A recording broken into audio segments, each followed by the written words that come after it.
Waterfront Recovery Services will soon be celebrating our 3rd anniversary.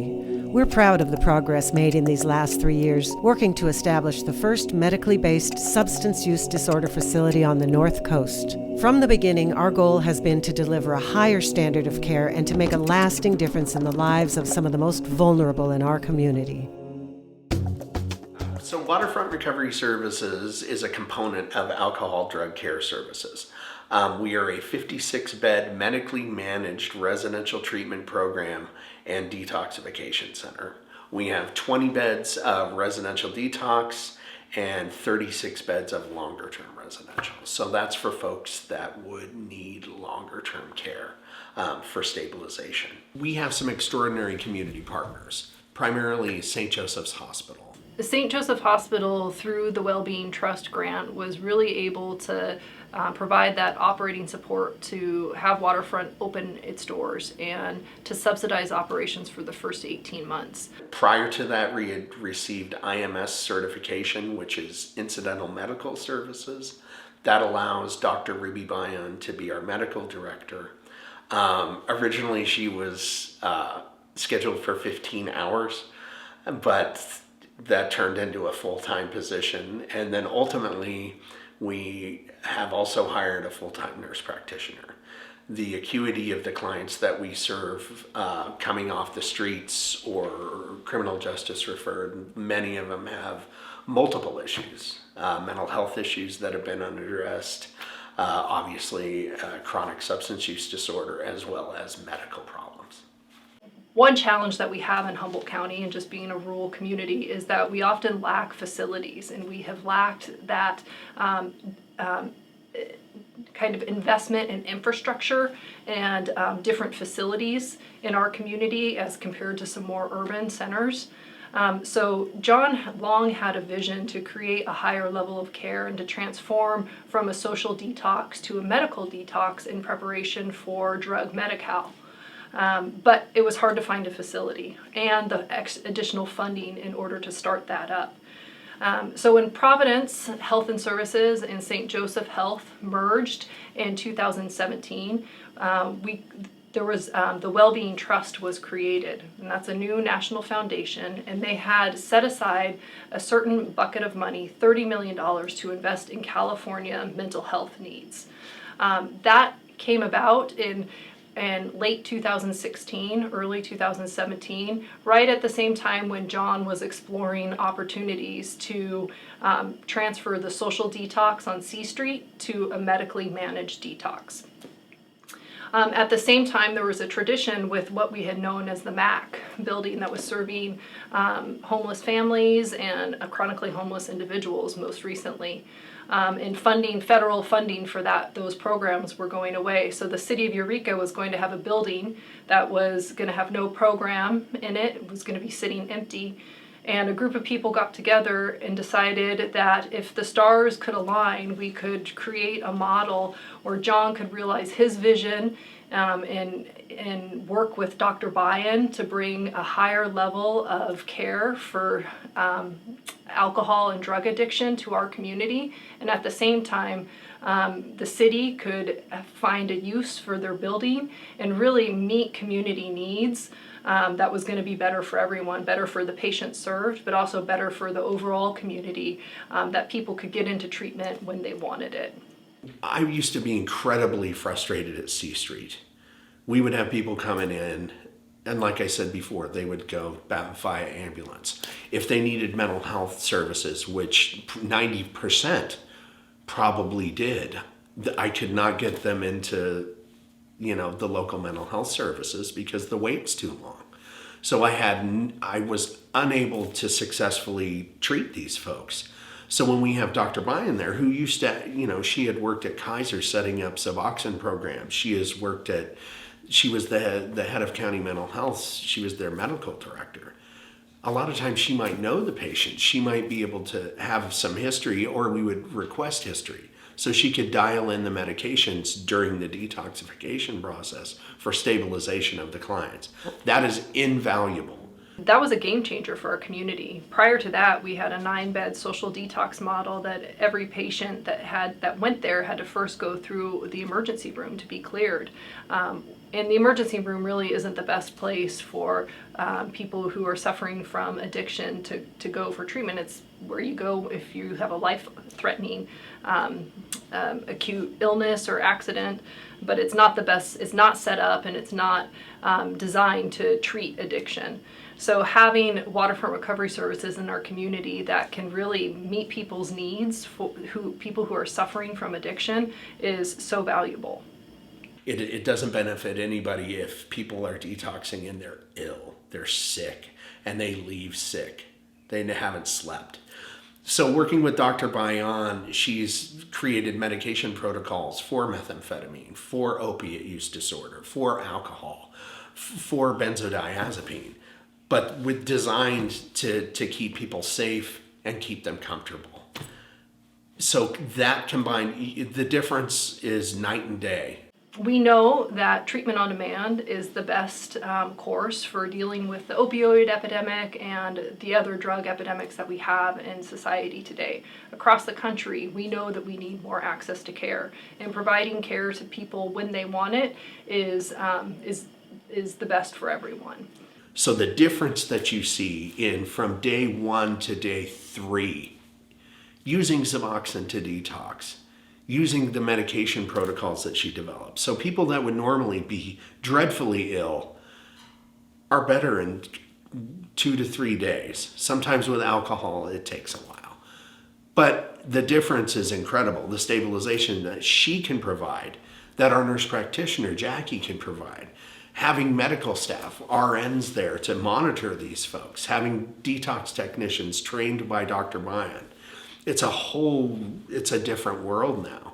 Dr. Bayan's a tremendous asset to this community and to Waterfront Recovery Services. They wouldn't be able to do what they're doing without her.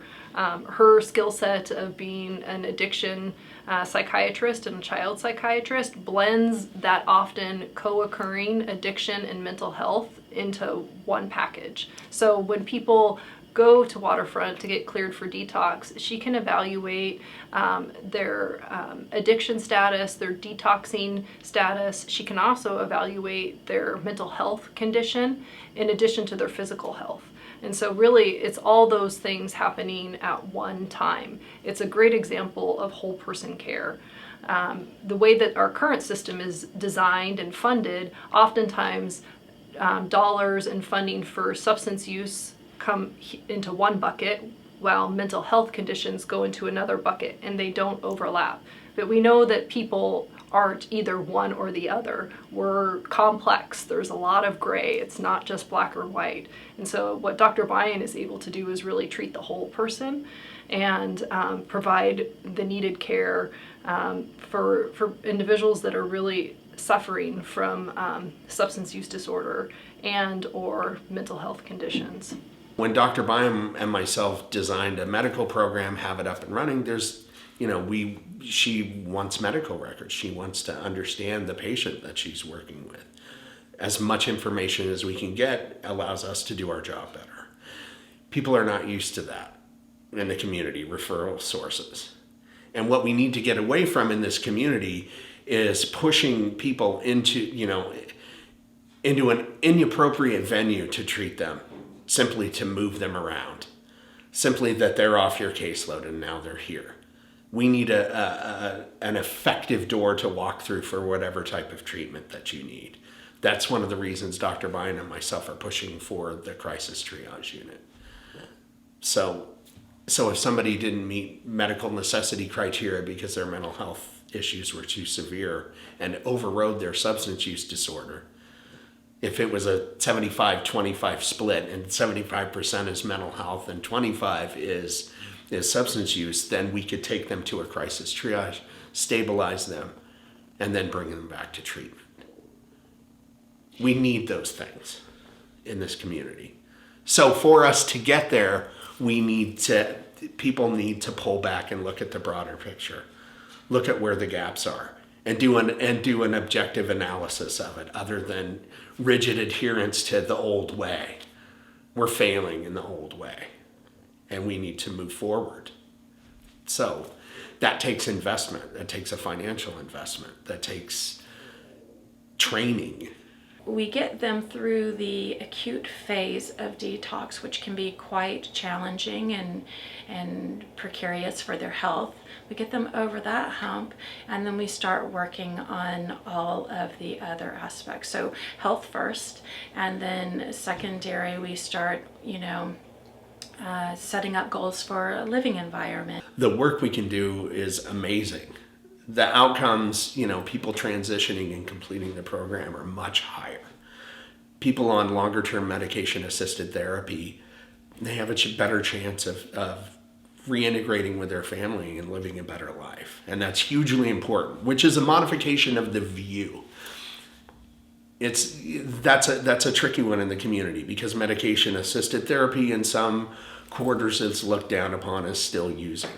And at Waterfront, we don't believe that. We believe in your life improving. If your life improves and you leave and you can work and you can hold down a job and you can keep your family together, you're good. We've achieved what we needed to achieve. I came into this program not knowing what to expect, and what I got out of it was so much out of this program. I mean,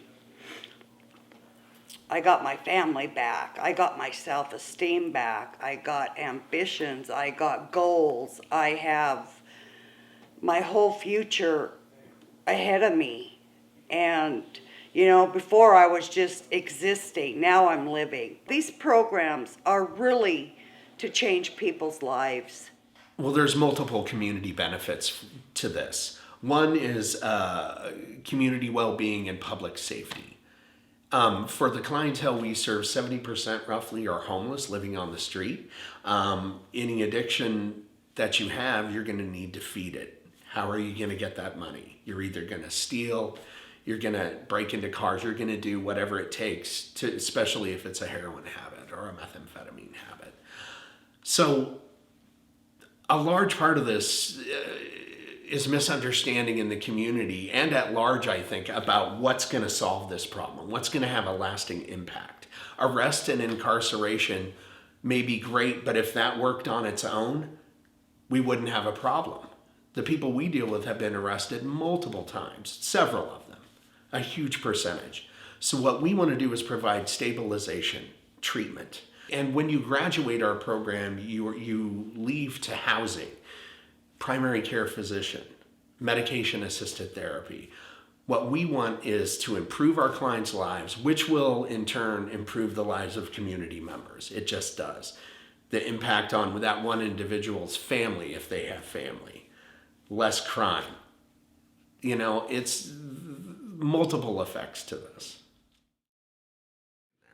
We also work really well with the county of Humboldt, Department of Health and Human Services. We work with, Chief Watson put together Officer LaFrance and Officer Swanson, who are amazing people. They're amazing human beings, and I can't compliment them enough on the partnership that we've developed, the trust that they have with the homeless and drug-addicted community. And they know they can access help through those officers, and we have a fantastic partnership, them bringing us folks that are most desperately in need, and they do it well. And we work really, really well together. Waterfront's one of our key partners within CSET. So we're looking at underlying causes of problems, addiction, mental illness, and trauma. And Waterfront provides a huge resource for us for getting people to detox and also residential treatment.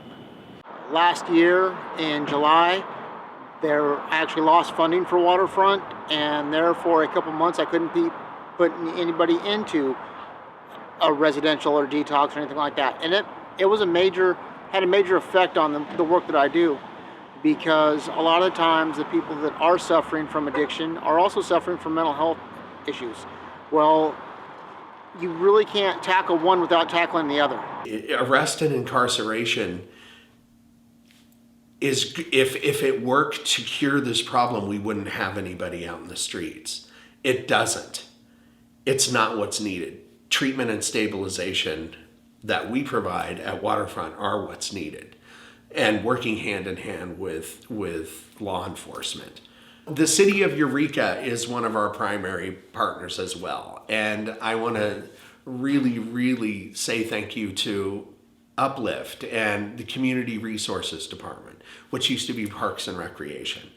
Miles Slattery's team there is fantastic. The Uplift team, they work with our clientele to put them back to work, resume building, all of these things, and they're really successful. They're incredibly successful. So not only do our clients, we may have homeless clients that come in, we stabilize them, we get them ready, and then they work with Uplift. Uplift can get them a job. If they transition to housing, that's two things that are incredibly important. To be self-sustaining, to be reintegrated with society. That's our job. That's what we want to do. Bring people back on the team. And Uplift and Miles's team there is fantastic. I think the biggest benefit to the community is basically